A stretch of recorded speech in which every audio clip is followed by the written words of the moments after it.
Oi, pessoal. E aí, tudo bem? Bom, meu nome é Marcos, tá? E hoje a nossa aula vai ser sobre as características gerais das células, né? Mas o que seria célula? Bom, para que você tenha uma noção do que seria uma célula, vamos aqui falar um pouquinho sobre os níveis de organização da biologia. Todo mundo conhece o planeta Terra, ok? A parte habitável do planeta é a biosfera. Quando você pega ali uma parte da floresta amazônica, você vai ter uma floresta, né, um ambiente tropical, que é um ecossistema. Abaixo do ecossistema, você vai ter uma comunidade, que são os organismos vivos que habitam naquela região. E aí, abaixo de comunidade, você vai ter as populações de organismos, que são o quê? Vários organismos da mesma espécie. E abaixo da população, você vai ter um indivíduo, né, uma espécie. Abaixo disso, você vai ter o organismo, os sistemas do corpo. Antes do sistema do corpo, você vai ter os tecidos, por exemplo, tecido epitelial, né? A pele é um tecido epitelial. E a pele é constituída de quê? Do que ela é formada? De células. Então, as células, elas vão ser o quê? Representa a menor porção da matéria viva. São as unidades estruturais e funcionais dos organismos vivos.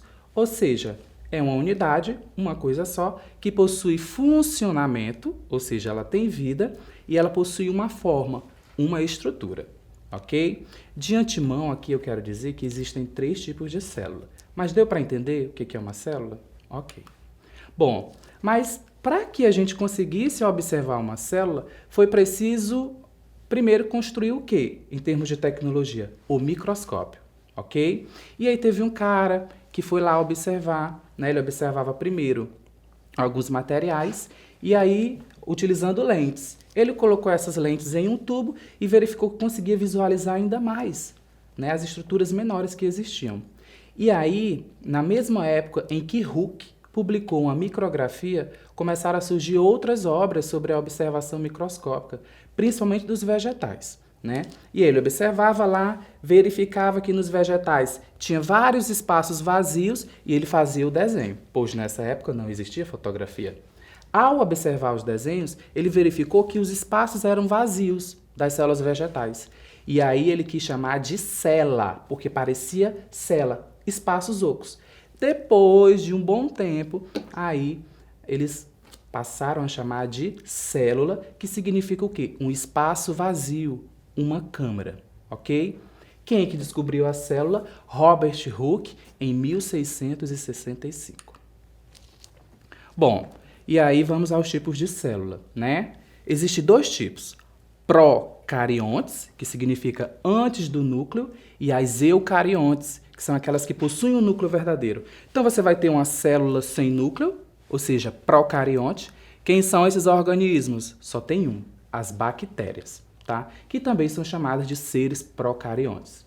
E aí, o que caracteriza, né, as bactérias? Bom, elas não têm núcleo, tem a ausência desse núcleo, né? O DNA, ele geralmente é circular e ele está disperso no citoplasma, né? Ele fica ali. Essas células, elas vão apresentar ribossomos dentro das suas estruturas. Algumas vão ter flagelo, outras vão ter fibras, e as bactérias, elas possuem uma cápsula, né, como se fosse uma armadura. É isso que confere às bactérias, por exemplo, uma resistência à pressão, uma resistência à temperatura, ok?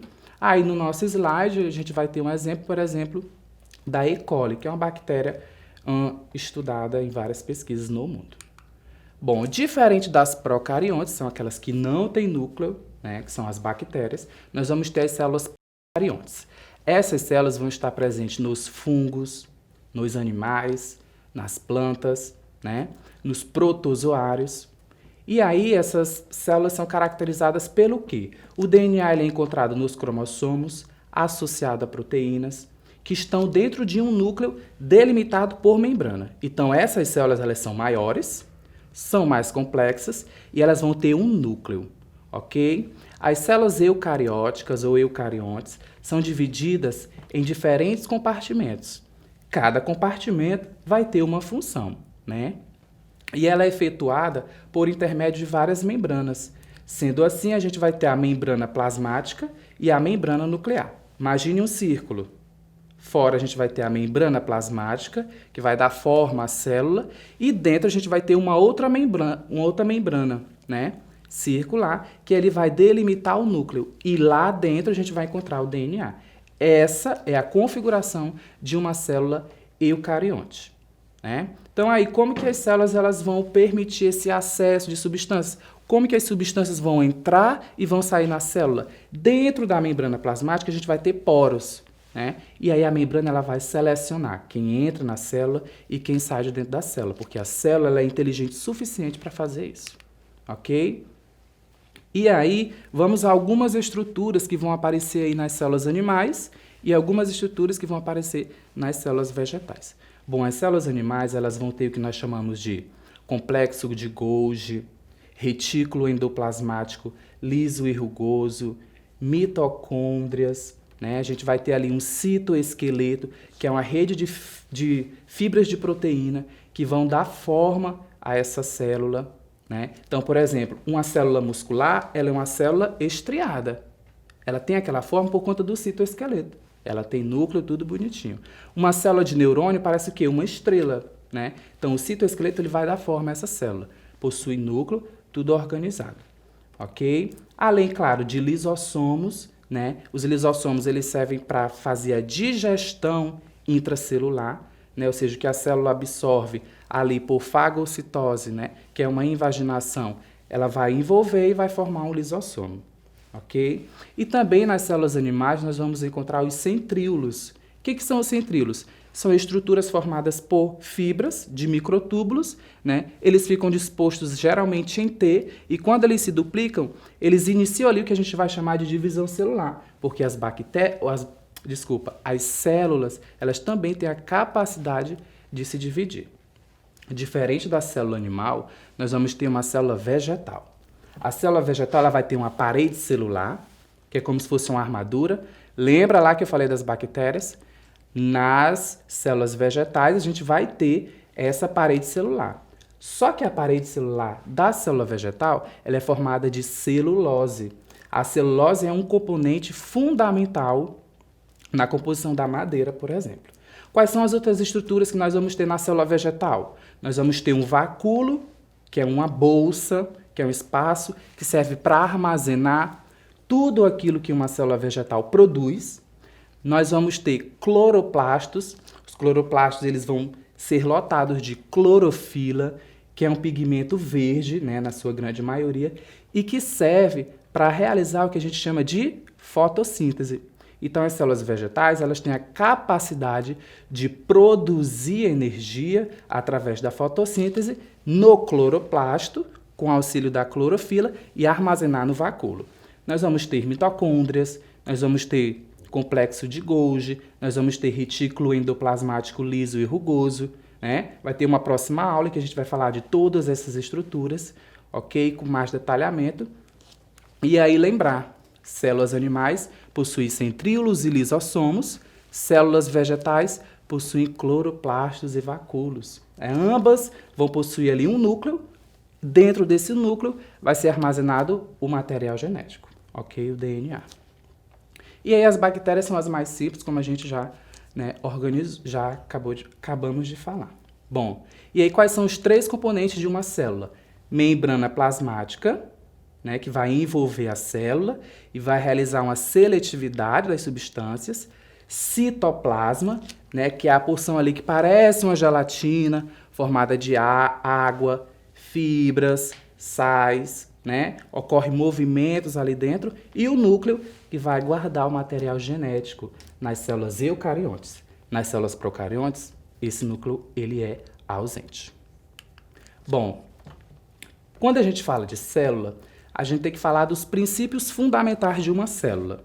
São 3. Vamos lá. O primeiro, todo e qualquer ser vivo é formado por células.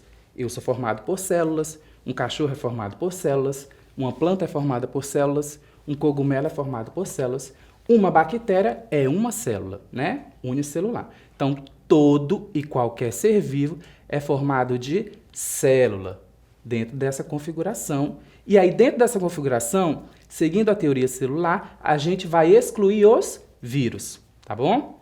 Bom, segundo princípio, as células são as unidades funcionais dos seres vivos. Dessa forma, todo o metabolismo dos seres vivos depende das propriedades de suas células. Ou seja, se você está sadio, é porque as suas células estão sadias, né? Ou seja, todo o seu metabolismo depende disso. As células, elas sempre se originam de uma célula pré-existente, através da divisão celular, né? Pode ser aí mitose ou meiose, enfim. Mas uma célula só é proveniente a partir de uma célula pré-existente, ok? E aí, a partir da teoria celular, nós podemos observar que, apesar das diferenças entre os mais diversos tipos de células, todos os seres vivos são constituídos por células, ok? Então, vamos aqui trabalhar duas questões. A primeira diz o seguinte: os procariontes diferenciam-se dos eucariontes porque os primeiros, entre outras características, ou seja, qual é a diferença entre procarionte e eucarionte? Letra A, não possui material genético? Os dois possuem. Os dois possuem DNA, né? Possuem núcleo? Opa, procarionte não tem núcleo. É errada, né? Alternativa C. D, possui material genético disperso no núcleo? Eucarionte tem material genético disperso no núcleo? Não. Dentro do núcleo, né? Mas não em outras estruturas denominadas cromossomos. É errado. E, possui núcleo e material genético organizado nos cromossomos? Não. Então, a alternativa correta, gente, vai ser aí a letra B, ó. Possui material genético como os eucariontes. Procarionte tem material genético igual aos eucariontes.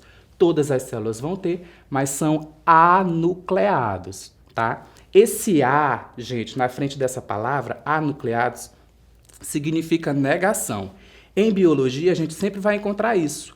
Um A na frente de uma palavra, tá? Esse A significa não, a negação. Então, a alternativa certa aí é a letra B, ok? Vamos agora à questão número 2. Cientistas propõem a hipótese de que certas organelas celulares originaram-se de organismos que há mais de 1 bilhão de anos passaram a viver simbioticamente. O que é isso? Viver juntos, tá? Com esses eucariotos antigos. Apoiam-se no fato de que essas organelas possuem DNA próprio, semelhante ao das bactérias, podendo se autorreplicar. Essas organelas são. Então, olha só. Aí ele está falando de uma teoria chamada teoria endossimbiótica. O que é isso? No processo evolutivo das células, em algum momento elas tiveram que se juntar, né? Uma célula teve que abrigar a outra. Se uma célula grande abrigou uma outra célula que conseguia produzir seu próprio alimento e essa célula tinha clorofila, aí a gente tem uma formação de um cloroplasto, evolutivamente falando, né? E se uma célula conseguia envolver a outra, não digeri-la, mas conseguir viver junto com ela, sendo que ela tem o seu próprio DNA, no caso as mitocôndrias, possuem seu próprio DNA, vivendo juntas, absorvendo energia juntas, crescendo juntas, né, se multiplicando, aí nós vamos ter o surgimento né, de uma teoria chamada teoria endossimbiótica, né, ou endossimbionte, que é viver junto ou dentro de um outro. E aí, a partir que essas células fizeram essa união, a gente vai ter a formação das mitocôndrias e dos cloroplastos. A alternativa correta é a letra B, ok? Bom, e aí, pessoal, caso vocês tenham alguma dúvida, vocês podem estar acessando uma plataforma chamada Plataforma Eduque, tá? Caso tenha alguma dúvida, procure aí no YouTube alguns vídeos que explicam melhor sobre esses conteúdos que nós acabamos de mostrar, ok? E não esqueçam, quando o mundo parece estar paralisado pelas dúvidas, alguém precisa dar o primeiro passo. Foco nos estudos.